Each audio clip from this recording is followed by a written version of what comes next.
नमस्कार, आप देख रहे हैं एमपी न्यूज। आपके साथ मैं हूं नम्रता बुंदेला। एमपी न्यूज के खास कार्यक्रम में आपका स्वागत है। और मध्य प्रदेश में नेताओं का धुआंधार प्रचार अभियान इस वक्त जारी है। और बात करें मध्य प्रदेश की हॉट सीट सांवेर की, तो यहां पर तो जो चुनाव प्रचार का माहौल है वो जबरदस्त देखने को मिल रहा है। और यहां पर सियासी धमाल भी हर आए दिन देखने को मिलता है। हमारे संवाददाता शार्दुल इस वक्त हमसे जुड़े हैं। शार्दुल, जहां हम मध्य प्रदेश की हॉट सीट सांवेर की अगर हम बात कर रहे हैं, तो यहां पर नेताओं का धुआंधार प्रचार अभियान जोर शोर से चल रहा है। हर आए दिन कोई ना कोई दिग्गज नेता यहां पर पहुंचता है। और ज्योतिरादित्य सिंधिया जब यहां पर पहुंचे, और ज्योतिरादित्य सिंधिया भी चौथी बार जनसभाएं करने यहां पर पहुंचे हैं, इस दौरान उन्होंने खास तौर से दिग्गी राजा को अपने निशाने पर लिया है। इसके साथ ही उन्होंने कमलनाथ को भी लिया है, लेकिन दिग्गी राजा को वे सुपर सीएम बताते भी यहां पर नजर आए। क्या कुछ कहा है सिंधिया ने अपने बयान में, क्योंकि हर बार वो कुछ ना कुछ नया कमलनाथ और दिग्विजय सिंह के लिए कह ही देते हैं। नम्रता, उपचुनाव नज़दीक आते ही राजनीतिक पार्टियों ने अपनी पूरी ताकत जो है वो चुनाव प्रचार प्रसार में झोंक दी है। इसी सिलसिले में अब चौथी बार ज्योतिरादित्य सिंधिया जैसे बड़े नेता, बीजेपी के जो उनके खास समर्थक हैं तुलसीराम सिलावट, उनके समर्थन में सभा लेने सांवेर में पहुंचे थे।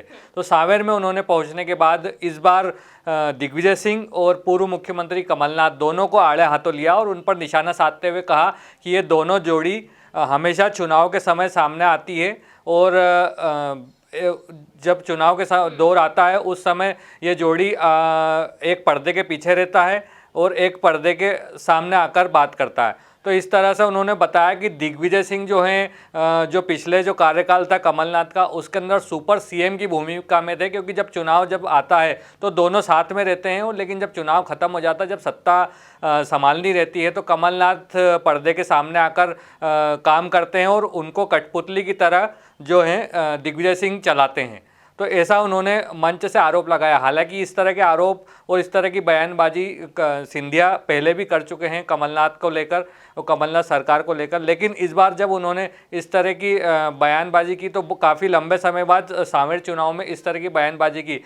अब मैं आपको बताना चाहूँगा कि इस तरह की बयानबाजी का अर्थ और क्या मायने निकल सकते हैं। इस तरह की बयानबाजी शायद इसलिए की जा रही क्योंकि सत्ता में रहते समय जब सिंधिया कांग्रेस की सरकार में थे और कमलनाथ के साथ राजनीतिक पार्टियों को मंच साझा करते थे, तब शायद वो अपनी बौखलाहट और तब शायद वो अपनी जो आपसी फूट थी वो जनता के सामने नहीं ला पा रहे थे। और अब बात की जाए तो जब उपचुनाव का दौर शुरू हो चुका है, ऐसे में मंच से सभाएं लेनी पड़ रही है। तो जो सिंधिया अपने मंच से कह रहे हैं कांग्रेस सरकार के लिए, कमलनाथ के लिए, दिग्विजय सिंह के लिए, शायद वो फूट के समय का जो एक उनका अंतरात्मा का जो गम था, जो तकलीफ थी, उसको बयां कर रहे हैं। वही बात की जाए कमलनाथ और दिग्विजय सिंह की, तो वो भी कहीं ना कहीं सिंधिया को निशाने पर लेने से चूक नहीं रहे। तो वो बात भी अगर हम कहें तो इस तरह की बातें हैं जो जब सिंधिया पार्टी में मौजूद थे उस समय इनकी आंखों में, जो कमलनाथ और दिग्विजय सिंह की आंखों में सिंधिया किरकिरी हुआ करते थे, उस समय की जो उनकी विरोध की भावना है वो अब आकर मंच पर प्रकट हो रही है। बिल्कुल शार्दुल, जैसा कि आपने कहा कि शायद सिंधिया को पार्टी छोड़ने की वजह कहीं ना कहीं कमलनाथ और दिग्विजय सिंह है, इसीलिए जब अब वो बीजेपी में आ गए हैं तो वो साफ तौर पर अपने निशाने पर हमेशा कमलनाथ और दिग्विजय सिंह को ले रहे हैं और अपनी सियासी दुश्मनी भी यहाँ पर जताते नजर आ रहे हैं। लेकिन सवाल ये है कि सांवेर सीट की अगर हम बात करें तो यहाँ पर बीजेपी के कई दिग्गज बार बार जनसभा लेने पहुंच रहे हैं और जनता को अपनी ओर आकर्षित करने की, वोट बैंक को अपनी ओर परिवर्तित करने की पूरी कोशिश करते नजर आ रहे हैं। लेकिन बार बार दिग्गजों की और खास तौर से शिवराज सिंह चौहान और ज्योतिरादित्य सिंधिया भी यहां पर पहुंच रहे हैं और 13 दिन में तीसरी बार सिंधिया यहां पर जनसभा करने पहुंचे हैं और कुल मिलाकर चौथी बार यहां पहुंचे हैं। लेकिन शार्दुल, सवाल यह है कि जब बीजेपी हर बार ये कह रही है, दावा करती आ रही है कि मध्य प्रदेश की 28 सीटों पर वो जीत दर्ज करवाएगी, खासतौर से सांवेर सीट के लिए तो बीजेपी का जो विश्वास है वो बेहद मजबूत है, तो फिर क्यों आखिर बार बार बीजेपी के दिग्गजों को यहाँ जनसभा करने की जरूरत पड़ रही है? क्या अब भी जीत के लिए कोई संदेह है सांवेर से बीजेपी को? बिल्कुल नम्रता, उपचुनाव के लिहाज से शुरू से ही सांवेर विधानसभा की जो सीट है वो हॉट सीट मानी जा रही थी और सांवेर विधानसभा में जो मुकाबला है कांग्रेस और भाजपा के बीच कड़ी टक्कर टक्कर मानी जा रही थी। और इसी सिलसिले में लगातार जो पार्टियां हैं अपना चुनाव प्रचार प्रसार करती है और बीच बीच में फीडबैक भी लेती रहती है कि कहाँ पर पार्टी अपना प्रत्याशी कमज़ोर हो रहा है या पार्टी कमज़ोर हो रही है।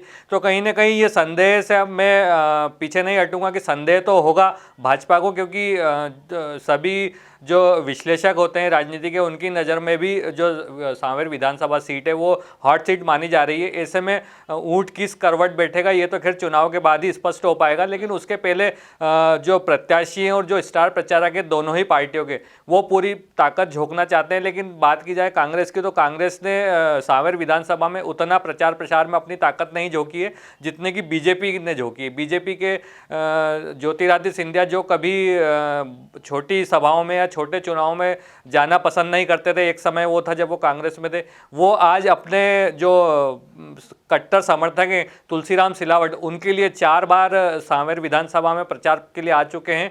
और इस प्रचार में शिवराज सिंह चौहान ने भी कोई कसर नहीं छोड़ी है। दोनों ही जो बड़े नेता हैं बीजेपी के अगर माने जाएं तो दोनों बड़े नेताओं ने जो भाजपा के प्रत्याशी हैं तुलसीराम सिलावट उनके लिए पूरी ताकत झोंक दी और कांग्रेस को अपने निशाने पर लेने से कहीं भी चूक नहीं रहे हैं वो। जी बिल्कुल, अब देखने वाली बात होगी कि सांवेर की सियासत क्या रंग लाती है और वाकई में बीजेपी को जीत दिला पाती है या फिर वोट बैंक कांग्रेस के पक्ष में चला जाता है। ताजा तरीन खबरों के लिए आप बने रहिए हमारे साथ, देखते रहिए एमपी न्यूज। नमस्कार।